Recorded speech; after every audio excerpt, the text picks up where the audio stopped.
Hey everyone, welcome to my Cook Along UBChef week. If you watched this before, you'll know that I now take you through 10 dishes. Menu changes every single week. There's always 4 weeks menus on the website. This is what we've been doing for the past year. So back in March last year when we all got locked down, we started this and it now goes all over the country. This week it's going to Scotland, it's going into London, it's going out to the West Country. Of course, my loyal followers on the Isle of Wight, right from the beginning, that's where it all started. So UBChef will absolutely be carrying on. We love it, it's our passion. Our passion in the box, sent all over the country. That's it. We cook the same, we just package it up a little bit differently so it arrives to be all safe and sound. So this will be carrying on. The restaurant's going to stay closed just for the moment. We're going to see how it goes, but I feel it's really, really important not to lose kind of what we've built already with this. The staff, everyone here, they've all got jobs and it's going very well and customers are really enjoying it. So this is a decision at the moment, but rest assured the restaurant absolutely will be back at some stage. But for now, if you haven't given UBChef a try, give it a go. It's great fun, really, really easy to do. So let's get cooking now, and if you want to see what it's like, watch the rest of this video and you'll see 10 dishes all brought to you via UBChef. Right, let's get started with our weekly bake. This week it's the return of the Cuttlefish Crackers. So this is Cuttlefish Ink, bread dough rolled very, very thinly through the pasta machine and then baked. All you need to do is just sort of spread them out on your baking tray, like so, and then get a bit of rapeseed oil. They've already been baked with it, but get a little bit more on the top. Nice and sort of liberally spread over it. And then they're just going to go in the oven about 2 to 3 minutes, that's all. And then what I've sent you with to go with it is this Taramasalata. So this is smoked cod's roe. There's no bread in here at all, so it's all gluten-free. It's got some lovely English rapeseed oil in there, lemon juice, so really, really nice and fresh, but with that beautiful smoky cod roe. So what you want to do, cut off the end of the piping bag, and then you've got a little scallop shell that we've sent you with it. So just pipe your Taramasalata nicely like so, and then we're going to sit that just in a little dish. I've got some little bit of barley just in the pot here, so I'm going to get my crackers, put them all into there, and then all ready to sort of dip in at the table. So that's just been in, not the choice, only needs a very, very quick flash. The reason why we say that is where it's been in transit to you, we just want to make sure these are nice and crisp, so a little flash in the oven, always make sure they're beautiful, ready to go. So just break them up slightly. Honestly, these are one of the favourites. The roe is so Moorish, and they're just a great way to sort of dive in at the end, at the beginning of your meal. So all of those poke nicely in there, really striking with that jet black ink. Don't want to waste a single one, and there we go, poking back in there. So that's my little way to start the meal: weekly baked cuttlefish crackers, smoked cod's roe Taramasalata.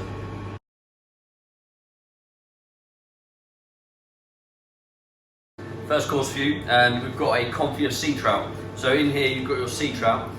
We've lightly brined this in a lovely sort of fragrant solution with some seaweed in there, a touch of lemon, and it's in the bag with rapeseed oil. Now what you're going to do, I've got my pan of water here, just come off the boil. Then you want that, let that just calm down slightly, and then you get your trout, and when you put it in the pan, be really, really careful that the water sort of doesn't splash up at you. So that's just going to go into the water. This is off the heat now, okay? That's absolutely fine now, it's just sitting there 5 minutes. Now, what we're going to serve it with, I've got this basil pesto. So pesto is like pesto, but it hasn't got the nuts or the cheese in there. So we've done the bright green pesto, and then we made a vegetable stock, which we've whisked it in. So you've got the stock there, and then we've got this lovely little mixture of broad beans, peas, there's some samphire in there, seaweed, and I've got my little potato cracker just here. So in a second, I'm going to get my pesto in the pan, get that heating up, and then my vegetables are going to go into the hot stock. We're going to stir it around quickly. My cracker's going to go in the oven, and then we'll come back and we'll get it ready to plate up. Okay, so my trout is almost confit now, so I'm just going to cut off a little corner of my pisto. I've got my pan heating up here. And then let's get the pisto in. There we go. Bring that back to the simmer. The important thing is this: you want it up to the boil. You don't want it on the heat for too long at all. So let's get a tray. And let's get my trout, which is all confit now. So let's get down to your tray and then leave that just to rest a couple of minutes whilst we finish the sauce. So that's up to the boil now, and you can see how it sort of thickens up straight away. So get that back on, and then get all your vegetables in there. So all the peas, raw beans, and make sure that heats right up, back to the boil. That'll be nice and quick now. Do a little stir of this just to agitate it, and that will make sure it all heats up nice and evenly. And then we'll just get our potato cracker out. There we go. And of course we've got a bowl ready. So get your bowl under the grill. So that pisto is nearly ready. And a nice quick cooking on here. Green vegetables, you don't want to leave them on the heat for too long. So it's all ready now. So heat's up on there. That's our pisto all ready to go. We've got our potato crackers, and then just slice open your trout, nice and careful. Use a pair of scissors if you prefer, and then just let it out onto a tray, like so. I'm just going to take off a couple of those bits of sea herb around the edge, which we cooked it with, but I'll leave the rest on. And I'm just going to season just a little bit of molten salt on the top. Not too much because it's already been brined. Let's get our bowl out. And then really simple now. Get lots of the vegetables in the bowl. The green, different colours in here from those peas. You've got some edamame in there as well as the broad beans, so you've got absolutely loads of colour. Got some rock samphire grass, some marsh samphire grass, and of course a little bit of seaweed in there as well. So that's all nice. Get that nicely spread out like so. Then use a fish slice. Get your trout. Just sit it proper proud in the middle, and then finally get your potato cracker and just, doesn't matter if it falls in, but get as much as you can on the top. They'll stay crispier for longer if they're on top of the trout, like so. And that's it. Beautifully fresh Confit of Sea Trout with a lovely little spring pisto and that potato cracker on the top. Enjoy the starter.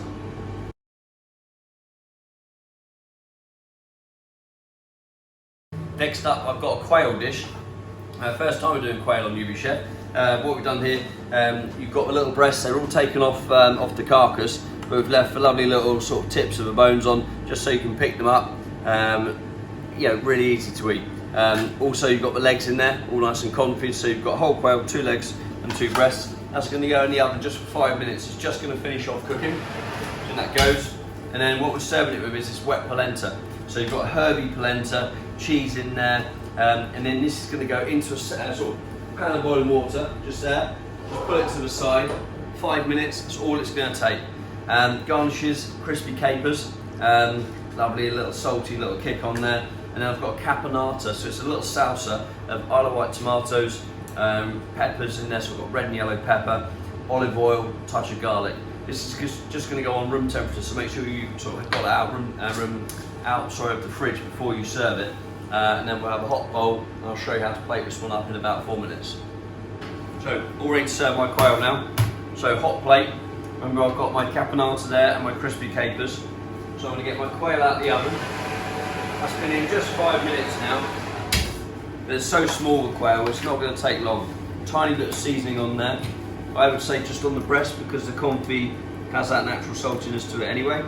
And then leave that to the rest whilst we get our polenta. So, take a spoon or a pair of tongs, and just fish your sachet of polenta out carefully. Let it drain. Then we'll bring that over. and then just use the back of a knife just to push all the polenta down to one end, and you can see all lovely and soft inside, they're all ready to sort of plate. So then just cut off a small amount, and now squeeze it down a little bit. Have a little pair of rubber gloves if you prefer, or you can just decant it into a pan and then use a spoon. And then you see I'm just gonna pour it on like so. Just agitate it a little bit just so you get a nice shape.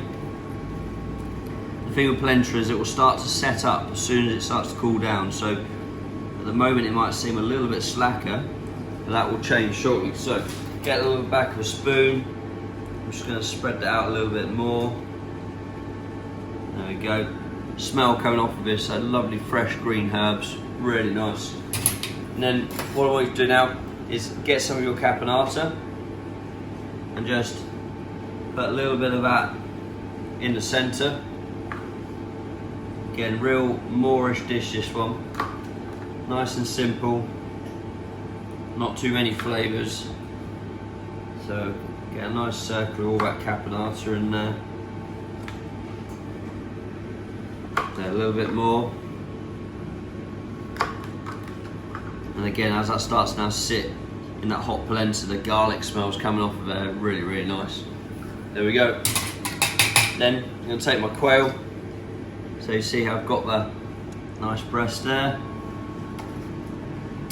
And we've got another one.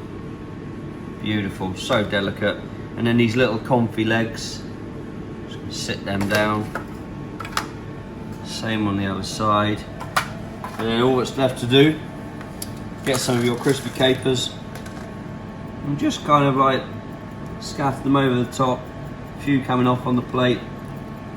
And a good few of these because they've got a lovely little salty kick on them. There we go. That's it. So that's my little breast and confit leg of quail, herb polenta, caponata, Isle of white tomatoes and roasted pepper. Lovely simple starter, but absolute banging flavour.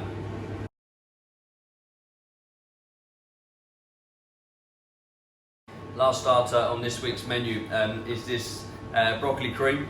So I've got Tenderstem broccoli cream in the bottom, then I've got cauliflower cream on the top, all lovely and light. Most important thing of this is take it out of the room, out the fridge, and let it come up to room temperature at least 15 minutes before you serve it. Leave a lid on for that so it doesn't get a little skin on the top, but really, really important that that comes up to room temperature. I've got some little sort of croûtes to go with this. They're going to go in the oven. Make sure we go in for about sort of 2-3 minutes just to warm them back up again. And then we've got a little selection of cauliflower pickled. So we've got some purple in there, we've got some romanesco, I'm just going to dress a little bit of rape straw onto there. But I don't need a vinaigrette or anything because they've already got, of course, the pickling liquor on there. So just give them a little stir. Again, they don't need any seasoning because of the pickling liquor had all that in it to begin with. And then also this week, if you have ordered it, it could have come with the Exmoor caviar. So I've got lovely Cornish salted Exmoor caviar, which is going to go on the top. Now, if you haven't got the caviar, still very, very nice, of course, just with the cauliflower garnish. So what I want you to do is take a clean spoon and then get your caviar and just spoon it onto the top. Like so. A little bit special. And then make sure we get all of that out of there. There we go. And then just use the spoon just to very carefully, because that cream is very delicate under there. Just spread it out nicely, like so. So almost there. And I've got my croûtes warming, of course. Now I'm just going to garnish a little bit of the pickled cauliflower on the top of here as well. So make sure we get every last bit on there. There we go. So that's my cauliflower all garnished. Quick rinse. And then I'm going to take some of my little pickle pieces of cauliflower. I'm just going to put them, a couple of these just around the top, just for the eye, just to Make it look really, really interesting and inviting just to dunk into. You got some white in there. So just hunt through and get your nice small little florets that we've sent you with to garnish this one. A little bit of the purple on there as well. That Romanesco is beautiful. There's lovely little the whole tips, but seem to all wind different ways. Like so. Nearly there. And then we're going to grab the rest of little croûtes out. So that's all good. Right, let's get our croûtes out. Let's put that on the plate. Croûtes out the oven. And then what I'm going to do with these, just get them ready to go onto my plate, like so. And I'm just going to take again some of that cauliflower, almost making like a little bruschetta. So you can pick up the toasted bread and then spread it with the cauliflower cream and broccoli from the bottom. So nicely all spread over, lovely and fresh, like so. And then let's just sit that, look at that, fresh as a daisy. Nice clean up of the board. And there we go, last starter, UBChef this week. Little potted cauliflower, broccoli, cream with my bruschetta and the caviar if you chose it.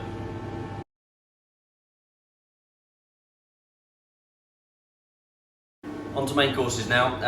We've got a little cod fillet to start with. So roasted cod fillet, which again we've coloured for you. So you haven't got to start getting out of the grill or pan or smoking your house out, that's all done. It's been salted as well, so it's going to be nice and firm, nice and chunky. So that's going to go in the oven 10 minutes. As well as the baked aubergine in masala. So this is a masala sauce with white tomatoes, touch of cream, and then we've got tomato stuffed with aubergine caviar. So 10 minutes for all of those, nice and easy. And then whilst that's happening, you need to get your Israeli couscous, which is just here. So this is a bigger grain than normal couscous, and this has got some herbs put through it, touch of sherry vinegar. And then I've got my viège, so this is my little dried white tomatoes, some picked soft herbs, and then a little tomato water dressing just here. So whilst that's cooking, I'll give it about 4 or 5 minutes, and then I'm going to get my couscous in a pan, just warm that gently in the pan while stirring, and then your dressing, we're going to dress the tomatoes, and then we'll all be ready to plate. So nice and simple, but a real stunning dish on the way. So all ready to serve my cod now. I've got my plate warmed up, and my couscous, just warming it on the stove. Doesn't take long. Keep giving it a little stir as well. So let's get the rest of the garnishes out of the oven. We've got our stuffed tomato, masala baked aubergine, and of course our cod fillet there. This aubergine has quite a history. My brother learned it when he was working at the 3 Michelin star Luca Carton in Paris for Alain Sonderon. And he brought it back. It's beautiful, beautiful dish. You colour the aubergine off and then you cook it in a beautiful stock with tomato, that masala in there, really nice. So let's have all of our garnishes. What I want to do, give your tomato dressing a stir and then get that over the tomatoes. Make sure you do this last second because of course the herbs will start to wilt down. So that's all nice there, a little bit more dressing in there. Lovely. So what we want to do then, take a spoon of your Israeli couscous, not too much, just a nice little bit to sit that lovely fillet of cod under, and then the cod. Lift it up, sit it on top, and let's go for the rest of our garnishes. So I'm going to put the tomato just at the top there.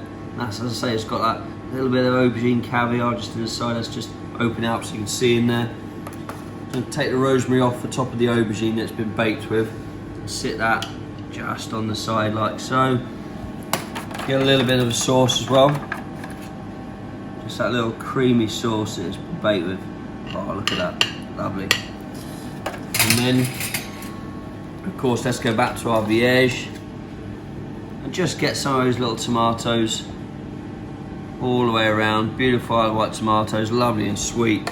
We just dehydrate them, intensifies the flavour of course even more. Alternate the colours a little bit. and some of the herbs in between, like so.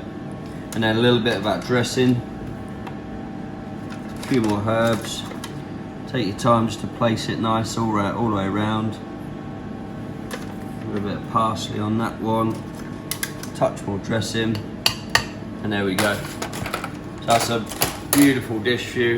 Just going to have a little clean up of the plate before it goes to the table. That's my baked fillet of cod, masala baked aubergine, and then you've got the little couscous on there, sauce vierge, screaming spring going into summer. Hope you enjoy it.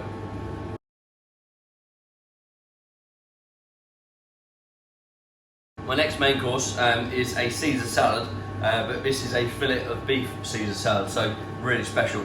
So firstly, the fillet of beef, aged fillet, comes to you with a little cling film around the outside inside the vacuum pouch. Take it out of the pouch, take the cling film off before it goes in the oven. That's to keep this lovely round shape. And make sure you get the clarified butter, the thyme and the garlic in the baking tray when it goes in the oven. That'll keep it lovely and moist. 8 to 10 minutes in the oven, I'd say 8 for about medium rare. If you want it more well done, 5 to 6 minutes longer. Next garnishes, we've got our roasted potato, where it's a main course with a little bit of substance on there. That's going to go in the oven for about 6 minutes only. And then our lettuce, we've just charred it for you. Lovely little smoky flavour from the lettuce. Bit of lemon, which we're going to dress up just before we serve it. We've got our Caesar dressing, of course with the anchovies in there, the parmesan. And then we've got anchovies, parmesan, red wine sauce to tie it together. And then we've got these lovely little palmiers. So you see these? Lovely little anchovy paste spread between them, touch of parmesan, really, really nice. So I'm going to be back in about 10 minutes and I'm going to show you how to put all of this together. So I'm all ready to serve my beef now as well. The plate's just warm on there, remember it's a salad. So just warm, and I've got my red wine sauce heated up. I've got my lettuce. With the lettuce, just checking on my beef. Let's get my beef out so it's resting. There we go. The beef can just sit on the side. And of course my palmiers, they've been done for 2 minutes. Rosti, 6 minutes. Everything's ready to go there. So let's take a bit of time with this lettuce. Where it's been charred, take your little bit of lemon and just squeeze the lemon over and just kind of open it up a little bit so the lemon gets into the lettuce. It's almost like creating your own little salad dressing. Spend a little bit of time on that, dressing it up. Lovely. Then what I want to do is take a little bit of seasoning. Again, you see I'm just opening the layers of the lettuce to make sure it all gets seasoned inside. And a tiny bit of rapeseed oil or olive oil, up to you, your preference. There we go. Rearrange it, make sure it's looking all beautiful. Let's go. So, next bit.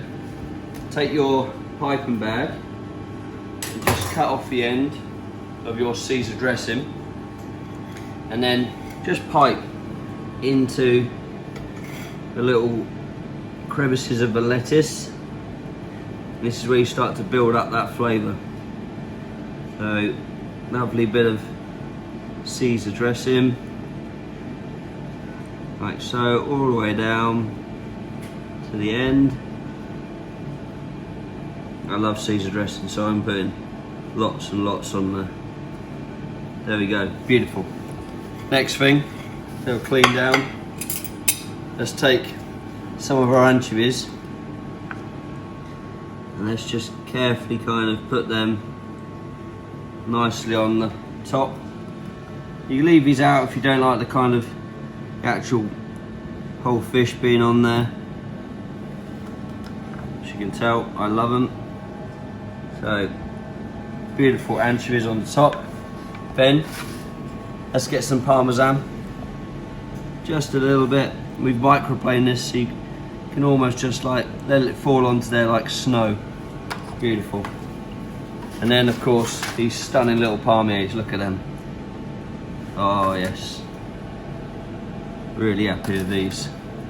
You can have croutons, but we want to make it extra special for you. Let's add those just in those layers. There we go, that last one nestling in there. That's looking pretty stunning. And then what I want to do is take my lettuce onto my plate. like so. There we go. Lean down again. Bend the rosti. So just sit your rosti nice and proud. Then up to you on the beef. Take it out. Take off that garlic and piece of thyme that's been cooked with. That's just for the, of course, the flavour. And then, if you prefer, you can slice it. So you can sort of slice it through at an angle. Up to you. I like to just serve it in its, in its lovely shape as it is. So a little bit of salt on the top. Sit it on top of that rosti. Get its best side. And then all that's left, touch of red wine sauce. A little bit over the top just to glaze it up. And just a bit on the side, not too much. I like to take this to the table. Got a sauce jug so people can help themselves. And that's it. As you can tell, I'm a big fan of Caesar salad. And I'm really happy about serving this up for you in this week's UBChef box. Roasted potato underneath, that lovely aged beef fillet, and that Caesar salad with the anchovies and those little palmiers. Hope you enjoy.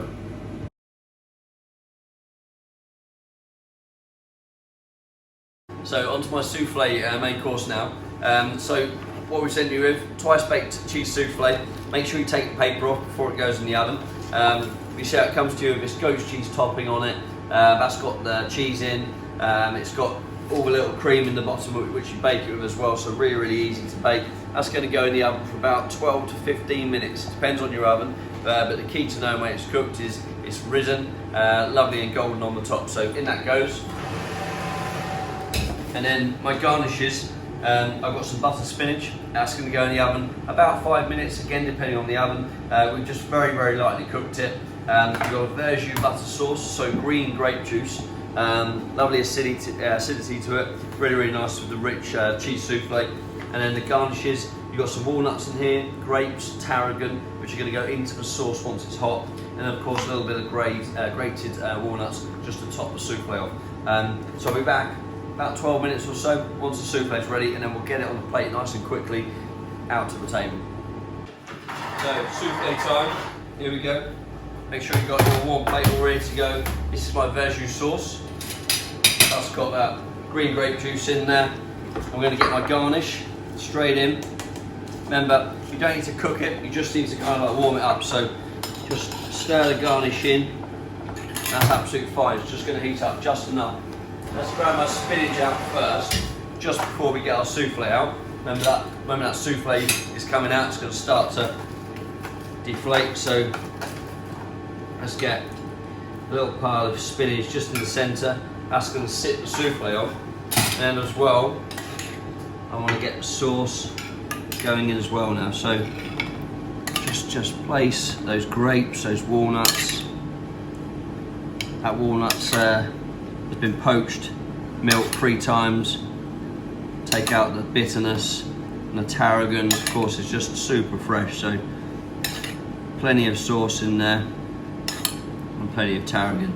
Make sure those little red grapes are all nice and even. There we go. Right, have your grated walnut ready.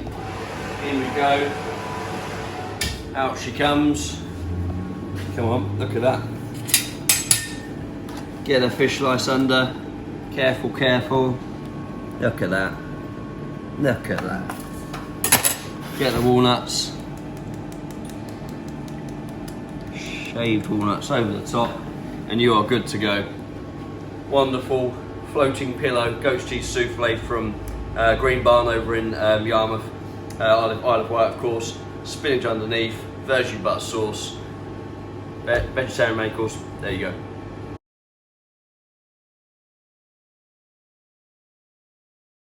So on to desserts now. Kitchen's cooling down a little bit. You can take your time, panic over, main course is all done. So, first dessert for you is this lovely Pavlova. So we've got the Pavlova just here, all hollowed out for you, ready to go. Lovely. And then you've got some poached rhubarb. So this is forced rhubarb with some stem ginger in there and lemon thyme. Little interesting flavour in it, but trust me, it works really, really well. We've got a carpaccio of rhubarb as well for you. So some very thinly sliced rhubarb, poached in stock syrup, laid out super fine. I've got a rhubarb compote, which is nice and sharp, and then we've got stem ginger creme diplomat. So first thing what you want to do, cut off again a little piece of your piping bag, so that is all ready to go, and as well cut off 2 sides of your little carpaccio. Open that up nice and careful, and then pull that out, and you'll find what we've done, we've sandwiched the rhubarb in between 2 sheets of paper.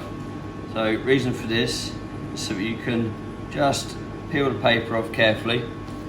You'll find it sticks if you leave it, and then peel the sheet of paper off like so, and then you can either invert the plate or just carefully lay that rhubarb. Try not to let the paper touch the plate. Lay your rhubarb down there like so. It'll clean up, make sure it's all looking nice. Then for the meringue, so take this one. First of all, get a spoon of rhubarb. This is your compote, and then just fill that inside. So you've got a nice little surprise as you break into it. Well, you'll know about it, of course, because you've done it, but your guest won't know it's in there. So then take your diplomat cream and just pipe it in. And I want to pipe it right the way up to the top, like so. There we go. Save that bit for later. And then I'm doing this all off of my plate as well, just in case any bit sort of falls off on the plate and spoils all your decoration. So then I'm going to put a nice little piece of rhubarb actually on the top, like so. I'm going to get some of my pieces of stem ginger. There we go. Get one more piece, just lay it up, and another piece of stem ginger, about lovely little flecks of thyme. We've just blanched it in a little stock syrup just to take the harshness out. It's got that lovely little citrusy note, being lemon thyme. So there we go, touch more stem ginger on the top. You can already see it's looking lovely and pretty.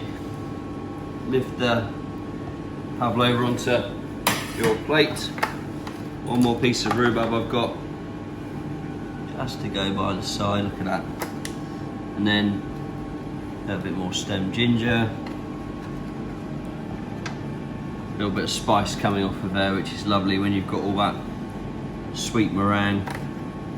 And then just a couple of little pieces of the lemon thyme flecks, just to finish it off. There we go. And that is touching on spring now with that beautiful dessert. Forced rhubarb, pavlova, stem ginger, diplomat cream in the centre. I can't wait to dive into this one.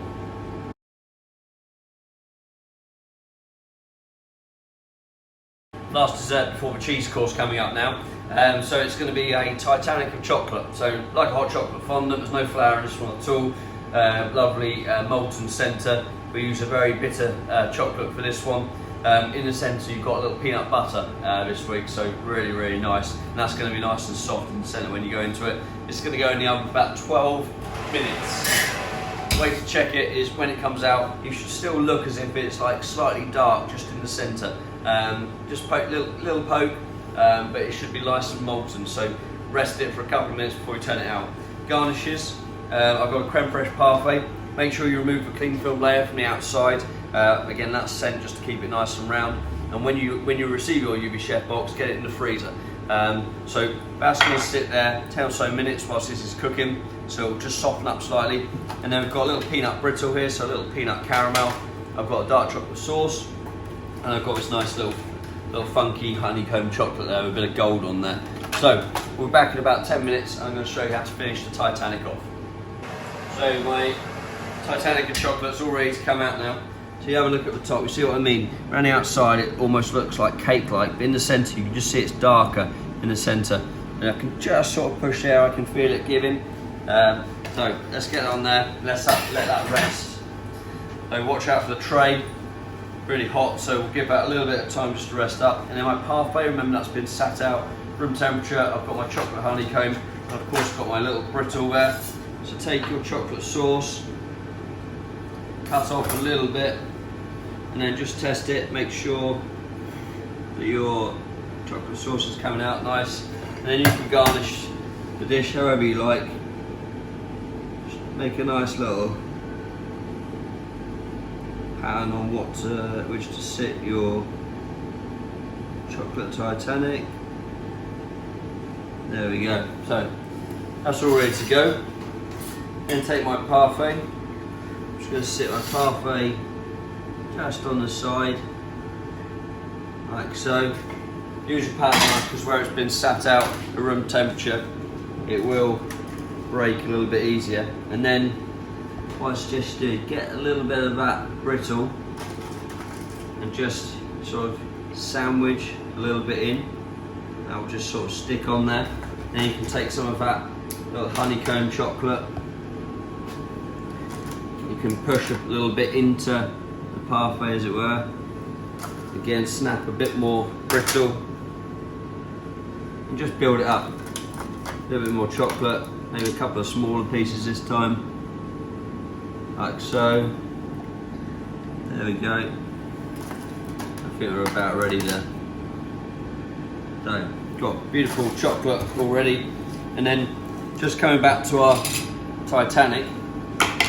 So just get your foil, and I suggest you just cut down it. Obviously don't cut the actual fondant, just cut down a few places, and this will help you remove it. And then what you can do, where it's been greased, you just pull out the foil. As you see there, it all starts to come nice and loose. It's worth just spending that time, because then you haven't got to do the thing where you tip it up and down, which is obviously quite dangerous. So then, let's get my palette knife in there, nice and careful. Careful about foil where it's got those sharp edges, and there you go. So that's nice and liquid moulding in the centre. I'm just gonna come over and sit my Titanic very, very carefully, just in there, next to all of that lovely garnish. And there you've got chocolate Titanic, peanut brittle, peanut butter centre, creme fraiche parfait.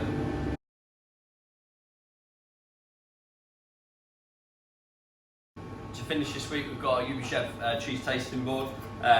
So this week we've got a selection of 5 lovely cheeses, all in here. Make sure you take it out of the fridge at least 15 minutes before it goes. I say it every week, but really, really important, so that the cheeses all taste absolutely bang on. So first things, just get your cheeses, line them up. They come in the sort of tasting order that you should line them up in. So we've got our chutney ready to go on, and then basically you just get them all placed in order of their taste. And you've got your cheese notes, remember, is here, sort of here as well. So it's very, very easy to do. So they're all going to go on there. We change the cheeses quite often, feature lots of different cheeses from all over the country, sometimes kind of abroad, just depends which is best at that stage. A little bit of quince just on the end there, and then I'm going to serve it with this nice little bit of house chutney, which again we vary each week. So now we've got some rhubarb this week. So there we go, nice bit of chutney. And then I've got a touch of these nice little oat cakes to go with it as well. Let's get those stacked on the back. And then you've got a lovely cheese course to finish up with. Cheese tasting notes, you can rehearse these and impress your guests with all your knowledge of cheese. Hope you enjoyed it.